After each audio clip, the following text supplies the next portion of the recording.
elle est fermée, eh ben, on reste devant. Regardez-moi bien, ne bougez pas la tête.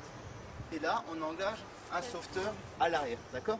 Pour optimiser les chances de réussite des équipes d'intervention d'urgence dans les cas d'accident de travail ou de circulation, une équipe de spécialistes en médecine d'urgence venue de France a organisé cette fin de semaine un cours de formation sur la prise en charge globale du patient traumatisé en dehors de l'hôpital PHTLS. Alors le PHTLS, si on traduit, ça vient de l'américain, Pre-Hospital Trauma Life Support, c'est la prise en charge en fait globale du patient traumatisé en dehors de l'hôpital. Donc sur les lieux d'un accident, ça peut être un accident de la route ou un accident de travail. Cette technique qui est pratiquée en France depuis 2002 et qui est enseignée pour la première fois sur le sol africain au Cameroun a été l'objet de la formation des médecins et autres personnels sanitaires ou d'intervention du Gabon, de Madagascar et du Cameroun. C'est à l'initiative du Centre médical des entreprises Sanaga CMES qu'une telle formation a été possible. Tout au long de celle-ci, les participants ont été édifiés sur les détails à gérer lors d'une intervention de secours avant l'arrivée de l'équipe médicale.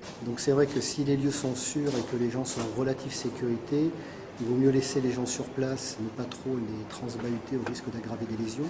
Ensuite, c'est vrai qu'il y a des choses de base comme un saignement. Si quelqu'un saigne et si on est protégé, si on peut éviter de se contaminer avec le sang, on peut toujours essayer d'arrêter un saignement en comprimant, en posant des garrots. Entre autres éléments de formation, selon le docteur Bruno Goulès, il faudra s'assurer de la sécurité des lieux de l'accident, donner l'alerte, faire le tour des lieux pour faire une évaluation de l'accident, de sorte que l'équipe médicale sache ce qu'il y aura à faire sur place. Sans nul doute, si ces éléments sont diffusés et mis en application, cela réduirait sensiblement et nettement les décès des suites d'accidents sur nos voies routières et contribuerait de ce fait à la survie de certaines personnes. Il faudrait donc que les Camerounais ayant participé à cette formation soient le relais formateur pour que cette technique soit l'apanage de tous et de chacun.